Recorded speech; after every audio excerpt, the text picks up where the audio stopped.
안녕하세요. 이번 시간에는 바이오미케닉스에 어떻게 AI가 적용이 되었는가, 생체역학에 적용되는 AI의 사례에 대해서 소개를 해드리고자 합니다.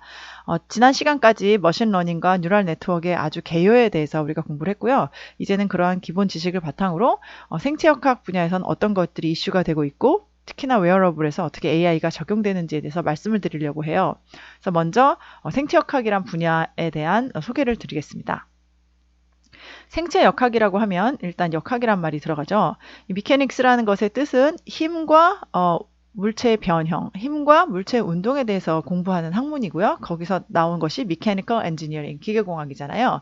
그러니까 이 앞에 바이오가 붙었다는 것은 기계공학에서 배우는 그런 힘과 변형 또는 힘과 운동과의 원리를 바이오 시스템에 적용하였다. 그런 것을 공부하는 학문 분야다라고 이해하시면 되겠어요. 그래서 기계공학에서 기본적으로 4대 역학, 고체역학, 유체역학, 연력학, 동력학을 이제 다루는데 그것의 적용점이 전부 다 이 바이오 시스템이다. 근골격계라던가 아니면 신체 장기에서의 어떤 그 플루이드의 이동, 그리고 인체의 운동 이런 것에 관련돼 있다고 보시면 되겠습니다.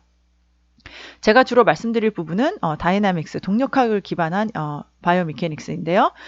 기본적으로 우리가 동력학에서 다루는 다이나믹스 또는 바이브레이션, 컨트롤에 대해서 어떻게 그 바이오 시스템에 적용하는지를 말씀드리겠습니다. 바이오미케닉스 분야에서 이제 가장 최종적인 목적은 우선은 그 바이오 시스템을 이해하는 것인데요. 사람의 모션에 국한된다고 하면 사람의 모션에 관련된 이런 다이나믹스를 어떻게 우리가 이해할 수 있을 것인가. 사람이라는 것은 되게 복잡한 생명체이고요. 그 생물 현상에 관련된 여러 가지 생리학 이 있을 텐데 그것을 어떻게 동력학 관점에서 바라볼 수 있는가가 가장 기본적인 펀더멘탈 퀘스천이 되겠고요. 그것을 이제 공학적으로 기계공학 분야에서 어떻게 엔지니어링 애플리케이션으로 적용함으로써 인간의 삶을 좀 더 낫게 할 수 있을까, 이런 분야에 대해서 공부하는 학문입니다. 자, 그러면 각각에 대해서 간단하게 소개를 드리겠습니다. 다이나믹스에 대해 소개시켜드리기 전에 먼저 그 적용 분야를 설명드릴 건데요. 엑소스켈레톤이라고 많이 들어보셨죠? 인체의 운동을 도와주는 보조기구라고 생각하시면 되는데요. 보행 보조기구가 최근에도 많이 이제 나오고 있고요. 최근에 현대에서 개발한 엑소수트가 있습니다. 현동진 박사님께서 이렇게 만드셔서 시연도 많이 하시고 실제 이제 입는 착용형 로봇이라고 할 수 있고요. 또 혼다에서는 오래전부터 지속적으로 착용형, 이게 약간 1세대 버전쯤 되는데 최근에 나온 것이 이렇게 사람이 마치 올라타서 앉아서 가는 의자처럼 생겼지만 기본적으로는 힙 조인트 부분에다가 뭔가 액추에이션을 해주는 그런 시스템입니다. 그리고 그와 동시에 또 다양한 연구진들이 주로 이 발목 부위에 부착을 해서요. 그 힙 조인트에 또는 하지 전신에 부착하는 이 로봇 시스템보다 훨씬 좀 간단하게 생겼는데요. 여기서 뭔가 패시브한 시스템을 이용해서 뭔가 그 발목 추진을 주는 것이고, 이제 여기 흑백으로 보이는 이 그림이 사실은 10수년 전에 먼저 개발된 1세대 컨셉이라고 할 수 있어요. 그래서 워킹 어시스턴트 디바이스에는 앵클 조인트에 뭔가 그 추진력을 보조해주는 시스템과 힙 조인트에서 뭔가 추진력을 보조하는 시스템 등이 제한이 되고 있습니다. 자, 그러면 이렇게 두 가지 워킹 어시스턴트 시스템에 대해서 두 가지 되게 다른 접근이 있는데요. 과연 앵클 조인트에 관점을 두는 것과 힙 조인트에 관점을 두는 것이 어떠한 그 역학적인 해석을 할 수 있는지에 대해서 그 기계공학이 답을 할 수가 있습니다.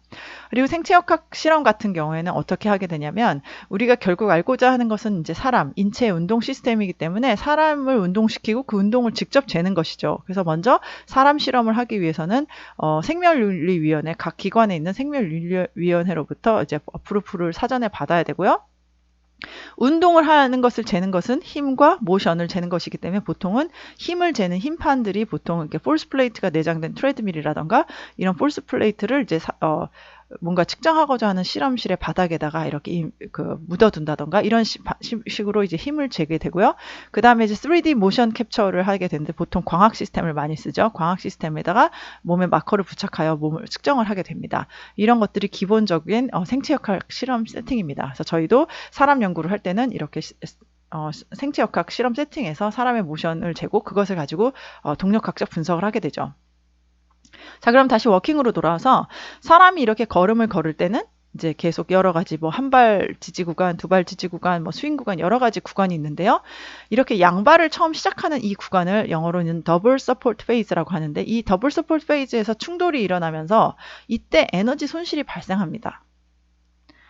자, 그렇게 되면 우리가 계속 일정한 속도로 걷기 위해서는 어디선가 에너지가 공급이 돼줘야 되는데요.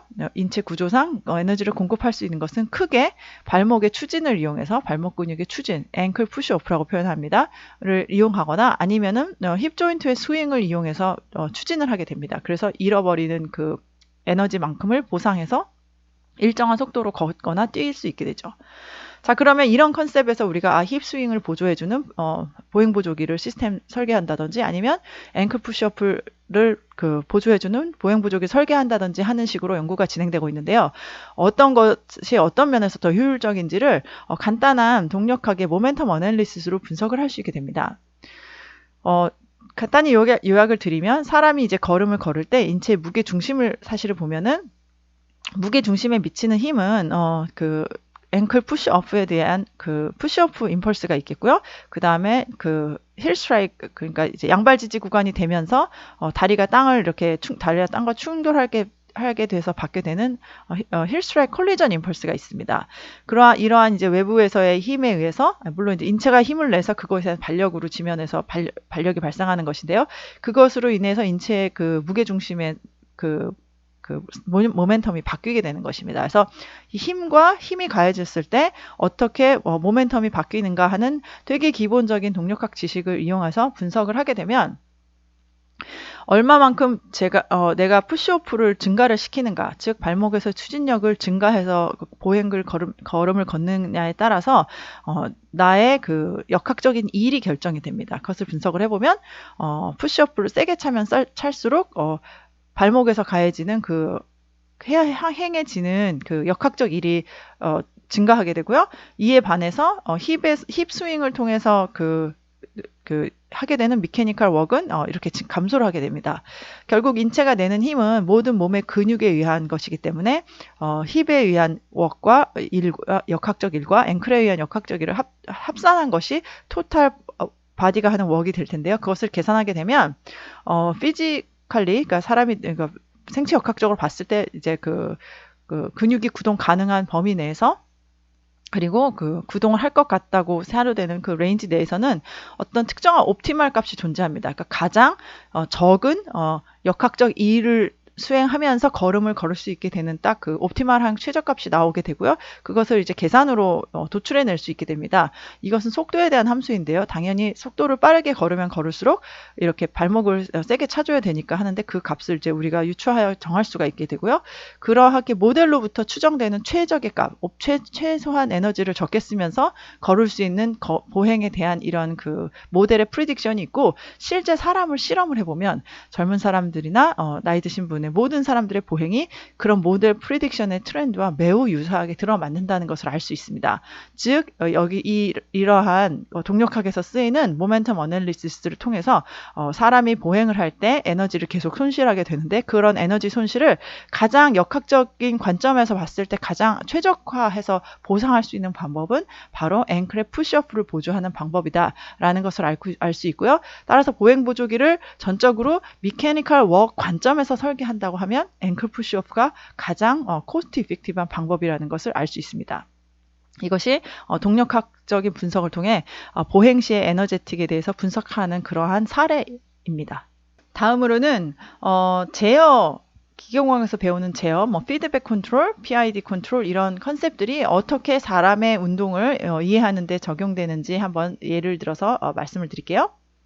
자, 사람 인체 운동은 인체 운동을 감지하는 센서들이 있고요. 이러한 센서는 우리가 보통 말하는 오감, 시각, 후각, 청각 이런 것과는 좀 다르게 시각은 물론 있고요. 시각에선 사실은 그 환경으로부터 오는 벨라시티를 측정하게 되고 귀 안에 청각기관 옆에 있는 전정기관이라는 곳에서 가속도와 각속도를 감지하고 그리고 사실 우리가 눈을 감고 있고 머리를 가만히 있는 상태에서 우리 신체의 각 관절이 어디인지를 알 수 있게 되는데 그런 것들이 바로 근육 안에 있는 스핀들이라는 그 센서에 의해서 측정이 되는 것인데요.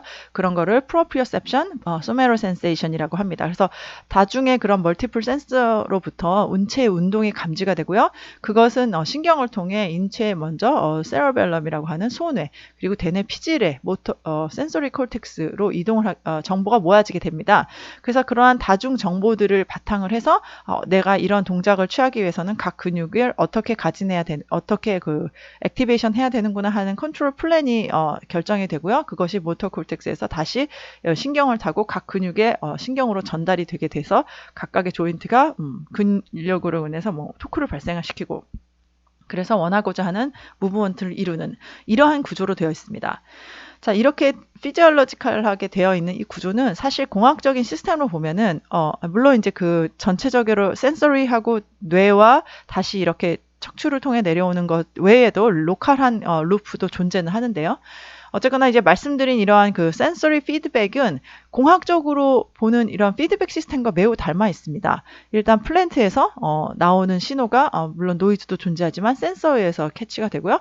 센서에 의해서 된 정보가 뭔가 레퍼런스 명령하고 있는 정보와 비교가 돼서 그 에러 값이 컨트롤러로 들어가서 결국은 플랜트를 제어하는 이러한 구조랑 매우 닮아 있기 때문에 만약에 우리가 인체의 어떤 그 감각기관에 대한 그 시스템을 인풋 아웃풋 간의 관계를 예를 들면 트랜스퍼 펑션으로 알 수 있다면 예를 들자면 자극에 대한 뇌의 신경신호 에퍼런트 시그널이 되겠죠. 또는 우리의 근골격계가 외부에서 외부 그러니까 각 조인트에서 뭔가 어떤 힘을 냈을 때 토크를 주었을 때 우리 근골격계가 어떻게 움직이는지를 뭔가 다이나믹스를 알 수 있다면 그리고 우리의 근육에 주어지는 신호가 신경신호로부터 온 감각신호에 근거해서 어떠한 아웃풋을 내는지 등등을 알 수 있다면 이것은 결국은 우리가 공학에서 배우는 피드백 시스템으로도 분석과 해석이 가능하다는 그런 결론을 얻을 수가 있고요. 그런 면에서 많은 생리학자들이 이렇게 인풋 아웃풋 간의 관계를 가지고 연구하고 있고 그것을 생역학자들이 많이 적용해서 연구를 하고 있습니다.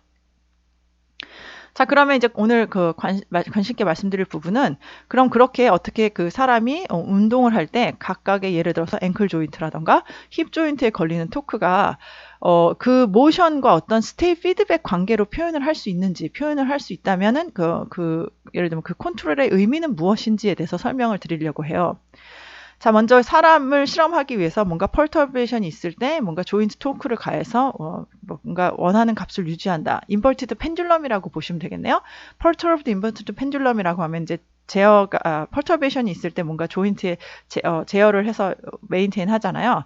자, 그랬을 때 기본적으로 우리가 투 세그먼트 시스템이라고 한다면은 조인트 앵글과 조인트 앵귤러 벨로시티가 뭔가 스테이트 밸류가 되죠. 자, 지금 이 두 실험은 하나는 정상인에 대한 실험이고요. 하나는 파킨슨 페이션트에 대한 실험인데 어떤 분이 정상군이고 어떤 분이 환자군인지 여러분 아시겠나요? 자, 그렇게 해서 실험을 해보면 그 실험에 따라서 이제 조인트 앵글, 그러니까 파란색은 하지의 앵글이고 초록색은 힙 조인트 앵글인데요. 자, 그것이 조인트 앵글과 조인트 토크가 이렇게 관찰이 됩니다. 한 피험자군에서는요. 그리고 또 다른 피험자군에서는 조인트 토크는 매우 값이 유사하게 나오는데 반해서 조인트 앵글은 매우 작게 나옵니다. 자, 그러면 어떤 응답이 정상인의 응답이고 어떤 건강한 사람의 응답이고 어떤 것이 환자의 응답일까요? 네, 그렇습니다. 헬시 응답이 위에 있는 분이 이제 헬시한 분이고 밑에 있는 분이 파킨슨 페이션트인데요. 페이션트의 경우에 점선의 응답이 나옵니다. 만약에 우리가 이 사람의 운동을 힘과 운동과의 관계, 토크와 어떤 조인트 앵글과의 키네마틱스의 관계를 시스템적으로 보지 않는다면 예전의 연구들은 누가 조인트 토크 값의 피크 값이 얼마인가 또는 움직이는 각도의 최대 값이 얼마인가 이렇게 지표상으로 나타나는 키네마틱스에 대해서만 관심을 가지게 되는데 우리가 기계공학에서 배우는 어떤 시스템의 인풋 아웃풋 간의 관계, 특히나 컨트롤에서는 컨트롤 게인에다가 포커스를 하게 된다면 이 두 시스템의 차이를 피드백 게인으로 혹시 설명하실 수 있겠어요?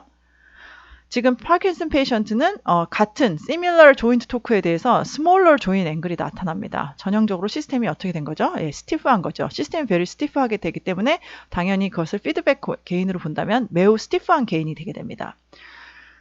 실제로 그래서 different feedback gain을 쓰는 것이 뭔가 정상인과 파킨슨 환자의 어떤 이상적인 그 균형의 특성을 정량화할 수 있는 지표로 사용될 수 있는가에 대한 연구였었는데요. 그래서 이제 보통은 사람의 경우에는 뭔가 퍼터베이션의 크기가 점점점 증가할수록 몸이 좀 더 뻣뻣하면은 그 균형을 잡기가 어렵기 때문에 몸을 되게 유연하게 합니다. 이제 표현을 하자면 그래서 보통 first segment motion에서 second segment 모션으로 이렇게 그 스무드하게 그 트랜지션이 일어나요. 헬스 엘더리 그리고 헬스 영에서도 동일하게 관찰되는 값입니다. 우리가 이것을 피드백 게인 스케일링이라고 표현을 하는데요. 피드백 게인 스케일링이 건강한 피험자군에서는 다 동일하게 관찰이 되는데 파킨슨 페이션트 같은 경우에는 그 부분이 되게 플랫하게 나타납니다. 즉 사람의 경우에는 뇌의 여러 가지 부분에서 들어오는 무브먼트의 신호를 가지고 내 바디의 상태를 알고 외부의 퍼터베이션을 인지하여 그것을 되게 유연하게 조정하는 반면 파킨슨 페이션트 같은 경우에는 그것을 조정할 수 없게 되게 스티프하게 나타난다라는 어떤 그 관찰 현상을 정량적으로 표현하였던 그런 한 연구 사례가 되겠습니다. 이렇게 기계공학에서 배웠던 제어에 대한 어떤 컨셉이 사람의 운동을 할 때 하는 제어를 좀 정량화해서 이해하고 그 환자군과 정상군을 좀 더 구분하는데 그 근거로 쓰일 수 있는 그러한 연구의 사례가 되겠습니다. 다음으로는 우리가 또 기계공학에서 배우는 진동과 관련된 지식이 어떻게 사람의 운동을 이해하는 데 쓰였는지에 대한 사례를 간단하게 말씀을 드리겠습니다. 자, 우리가 앞서서도 말씀드렸듯이 인체의 운동은 되게 복잡한 멀티플 센서리 신호에 의한 센서리 피드백으로 이루어져 있습니다. 다양한 멀티플 센서리 시그널들이 뇌에서 그 모터 커맨드, 근육으로 가는 커맨드들을 제너레이트 할 수 있게 되어 있는데요. 그래서 결론적으로 우리가 바깥으로 나타나는 인체의 여러 가지 관절의 모양을 만약에 우리가 센터 오브 매스의 포커스에서 본다면 어떻게 해석할 수 있을까에 대한 내용이에요. 사람이 이제 걸음을 걷는다고 하면 사실 이제 센터 오브 매스에 대해서 관심을 갖게 됐는데요. 그 센터 오브 매스는 이제 좀 과장해서 그렸지만 보통 사람의 경우에는 한 플러스 마이너스 1에서 2cm 사이에 움직임이 있게 됩니다. 그래서 센터 오브 매스가 뭔가 위아래로 업 앤 다운 이렇게 그 어실레이션 하는 트래젝토리를 갖게 되는데요. 따라서 우리가 보통 그 공학에서 뭔가 어실레이션 하는 시스템은 매스 스프링 시스템입니다. 따라서 인체의 보행을 만약에 센터로 매스 관점에서만 본다고 하면 뭔가 스프링 미케닉스를 기반으로 진동하는 것으로 뭔가 해석할 수 있지 않을까 하는 생각을 할 수 있게 되는데요. 그것에 대한 말씀을 드리려고 해요. 실제 사람이 걸을 때 이제 각각 근육에 그 근수축 신호를 보내고 그렇게 조인트가 움직임으로써 결국 힘을 발생해서 지면을 차고 추진력을 발생해서 앞으로 움직이게 되는데요. 이 사람을 전체를 하나의 시스템으로 본다면 결국은 이제 외력은 그렇게 지면과 컨택하고 있는 면에서 작용하는 지면 반력 리액션 포스만 작용하게 됩니다. 리액션 포스를 시험적으로 구하게 되면 이렇게 나타납니다. 그러니까 vertical 방향은 약간 M자 모양이고 horizontal 방향은 음수에서 양수. 처음에는 네거티브 진행의 반대 방향과 나중에는 추진하는 이런 식으로 그 힘의 분포가 나와요. 사실상 사람의 인체의 각 관절을 근골격계를 그 조인트별로 뭔가 리지드 바디라고 가정을 하게 한다면 하체만 하더라도 허벅지 조인트와 정강이 그 다음에 발 세그먼트 이렇게 총 6개의 세그먼트로 나타낼 수 있고 각각의 세그먼트들이 다 이제 제어가 이루어져서 모션을 나온다고 할 수 있겠는데요. 간단하게 사람을 설명하기 위해서는 뭐 예를 들어서 점질량을 가정하고 질량이 없는 2개의 다리가 이렇게 펜듈럼이 계속 떨어지면서 운동을 한다. 이렇게 아주 간단하게 설명할 수 있겠고요. 그렇게 해서 인체 그 주기적인 보행에 대한 연구도 많이 하고 있습니다. 이제 그랬을 때 뭔가 그 실제 힘과 운동과의 관계를 보면 여기 이제 검정색 실선으로 나와 있는 것처럼 실제 그 사람이 걸음 시에 발생하는 어떤 역학 관계를 아주 잘 대변하지는 않아요. 주기적으로 앞으로 전진하는 운동을 설명할 수 있지만 그런데 만약에 우리가 이것을 2개의 메슬리스 스프링으로 연결된 점질량으로 우리가 가정을 하게 된다면 너무나 놀랍게도 이렇게 너무나 간단한 매스 스프링 미케닉스로 실제 사람이 걸을 때 발생하는 지면 반력의 형상을 매우 유사하게 표현할 수가 있습니다. 이것은 워킹뿐만 아니라 러닝 경우에도 마찬가지인데요. 러닝에 실제로 실험을 통해서 측정한 지면 반력의 힘의 분포는 이렇게 되고 만약에 이것을 점질량을 시스템에 대해서 초기 조건을 잘 줘서 계속적으로 주기적인 러닝을 할 수 있게 만든다면 이때 작용하는 지면 반력도 매우 이 간단한 매스 스프링 시스템으로 표현을 할 수가 있어요. 이렇게 된다면은 우리가 되게 사실은 인체의 모션은 되게 복잡한 컨트롤 시스템으로 되어 있지만 센서리 피드백으로 이루어져 있지만 결론적으로 힘과 운동, 질량 중심에서 힘과 운동을 관찰한다고 할 때는 그것을 잘 미케니컬 시스템으로 표현할 수 있고 그것을 가지고 더 힘과 운동과의 관계를 이해하는 데는 아주 좋은 플랫폼을 가지고 있다고, theoretical framework을 가지고 있다고 볼 수가 있어요. 그래서 그것과 관련된 연구가 되게 많이 수행이 되었고 점점 아주 간단한 점질량 모델에서 스프링, 그리고 스프링도 그 바이페달 모델 또는 그런 것들이 계속 개발이 되어서 최근에는 사람의 실제 그라운드 리액션 포스뿐만이 아니라 힙 조인트의 포스라던가 그리고 바이페달리티까지 모사하는 등의 연구가 많이 진행이 되었습니다. 그것이 가장 최근까지 보고된 내용입니다. 그래서 실제로 이제 힙 조인트에 있는 힙 조인트 스프링과 양발에 있는 스프링의 스티프니스의 변화 등을 가지고 재현을 했는데요. 사실은 이게 이제 그 점질량과 지면과의 관계이기 때문에 이 두 점의 관계는 잘 설명을 하고 있습니다.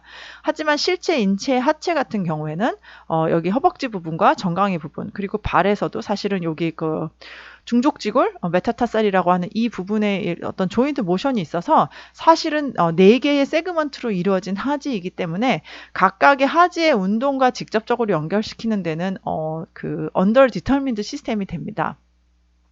그런데 이 경우에 만약에 이 중간점에 해당하는 이 4가지 점의 중간점에 해당하는 이 발목 조인트의 모션을 뭔가 우리가 다이나믹스로 잘 설명할 수 있다면 그러면 우리가 그 점으로부터 유추할 수 있는 것이 이 허벅지와 정강이의 운동 그리고 발의 2가지 조인트의 운동을 설명할 수 있게 돼요. 그래서 최근에는 그리고 실제로 이제 사람이 내는 걸을 때 내는 그 각 관절의 운동은 이렇게 되게 다양한데 실제로 우리 점질량 방법에서는 센터 오브 매스의 운동과 GRF 이 2가지만을 대변하게 되죠. 그래서 이 사이에 어떤 일이 일어나는지는 사실은 알 수가 없게 됩니다. 그런데 최근에 그 앵클 부분의 운동을 이런 아주 심플한 패시브 스프링 메카닉스로 표현하는 연구가 보고가 되어서 그것은 어떻게 된 것이냐면 이제 요 앵클 부분에서도 또한 그 컴플라이언스가 존재하고 업 센터 된 그 컬비 풋을 통해서 이제 분석을 제안을 한 모델인데요. 이렇게 만약에 스프링 구조를 가지고 메카닉스를 풀게 되면 이 실제 사람의 데이터와 매우 유사한 앵클 부분에서의 토크가 그 예측이 되고요. 그렇게 된다는 것은 이 심플한 스프링 메카닉스, 점질량만의 운동만 알게 되면 하지의 운동을 전부 다 예측할 수 있다는 것이 됩니다. 왜냐하면 이 점질량 알고 앵클 알고 지면 컨택을 알면 요 사이에 이런 그 관절의 운동은 인버스 키네마틱스로 풀 수 있게 되거든요. 따라서 이제 최근에는 이렇게 모델로부터 실제 데이터의 그런 그 하지의 운동과 모델에서 도출한 그 하지의 운동의 트렌드를 물론 이제 디테일하게는 너무나 간단한 모델이기 때문에 좀 안 맞는 부분이 있지만 트렌드는 재현할 수 있는 연구가 이렇게 보고가 되었습니다. 이렇게 간단한 스프링 메카닉스로부터 우리가 실제로는 매우 복잡한 센서리 피드백으로 이루어진 인체 운동을 잘 데몬스트레이트 할 수 있고요. 그 잘 데몬스트레이트 하게 됨으로써 힘과 운동과의 관계는 되게 간단한 프레임워크로 고찰할 수 있다라는 점이 보고가 됐고 최근에는 이제 2D에서 벗어나서 과연 3D 워킹도 재현을 할 수 있는가 3D 워킹도 스프링 메카닉스로 그 힘과 운동의 관계를 설명할 수 있는가 하는 연구가 많이 수행이 되어서 그 분석이 이루어졌고요. 실제로 그 뭔가 스테이블한 솔루션을 구할 수 있다라는 것이 밝혀졌습니다. 그래서 이것을 통해서 사람의 운동은 되게 복잡한 센서리 피드백으로 이루어져 있지만 그 인체의 무게중심과 어떤 힘과의 관계는 심플한 스프링 메카닉스로 3디멘션까지는 잘 재현이 되고 잘 데몬스트레이트 된다는 것이 최근에 보고된 연구입니다. 자, 이렇게 바이오 미케닉스 중에서 동력학에 비교하는 미케닉스는 기계공학에서 많이 배우는 다이내믹스, 바이브레이션, 컨트롤의 어떤 디서플린들을 사람의 모션, 뭐 다른 동물의 모션일 수도 있고요. 그것을 이해하는 데 많이 사용이 되어 오고 있고요. 이제 그 다음에 낼 수 있는 질문은 이렇게 알게 돼서 이렇게 우리가 뭔가 훨씬 더 정량적으로 시스템적으로 힘과 운동과의 관계를 알게 됐으면 이것을 어떻게 공학적으로 적용할 수 있는가 하는 또 질문을 던질 수 있는데요. 그것에 대해서는 다음 슬라이드에서 말씀드리도록 하겠습니다.